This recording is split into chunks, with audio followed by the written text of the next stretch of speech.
Today we're making a chicken stew, if you want to call it that. This recipe is about 60 years old, probably dates back probably about 200 years from the pioneer days. Anyway, it's quite simple. It can be put together in 5 to 10 minutes for the busy mom. So first of all, we have a nice chicken. I've rinsed it in the sink.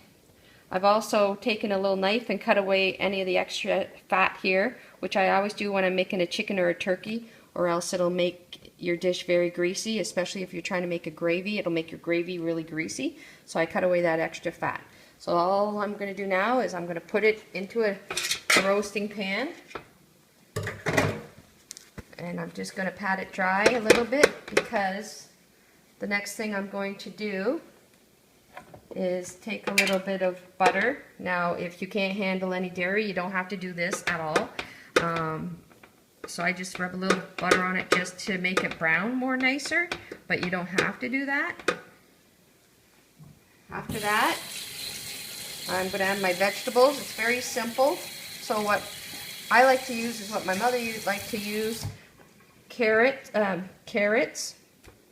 cabbage, turnip, or rutabaga if you can't find turnip, and potatoes, and an onion. You can use a regular cooking onion or a red onion, and it's just for flavor. That's all it's for, just for flavor. So first I just chop up the vegetables. Just put them around the chicken, very quick. I already chopped up the carrots just to save time.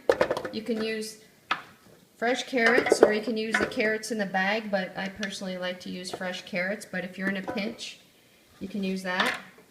Then I took about a half of a turnip, and I peeled it and I chopped it up into pieces. If you have a hard time peeling the skin off, you can always microwave the whole turnip with the wax on it on a plate in your microwave for 1 minute, and it'll soften up. After you get that all in, you got your potatoes in. I like to use red potatoes because they're a little sweeter versus a regular cooking potato, which is a little more starchy and not as sweet. But our favorites are the red potatoes.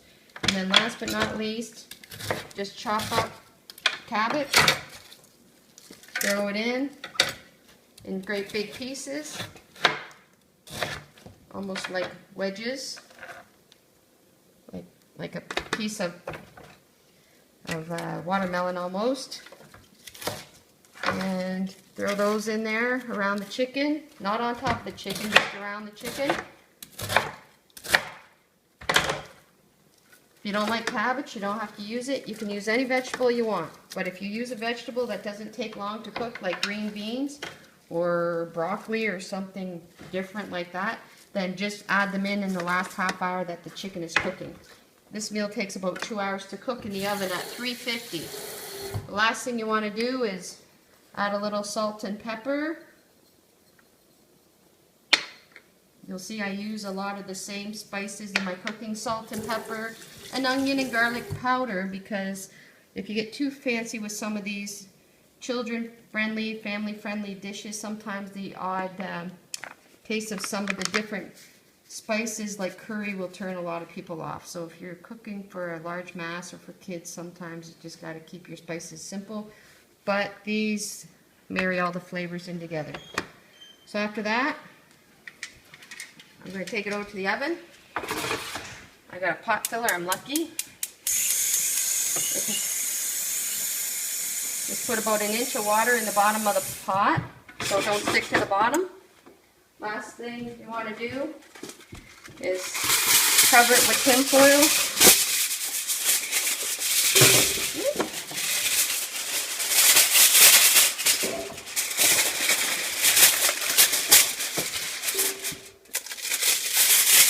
Completely.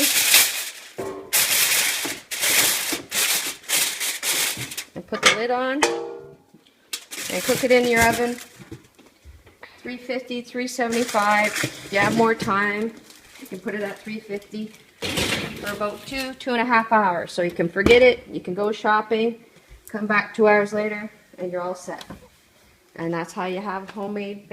So here we have it. the finished baked chicken with veggies. As you can see, it's nice and brown.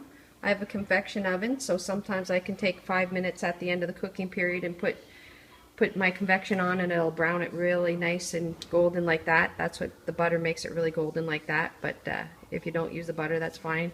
And you see the vegetables are all pretty translucent, and the cabbage is very translucent and almost looks like there's a glaze on it, but it's not. That's from the extra cooking time.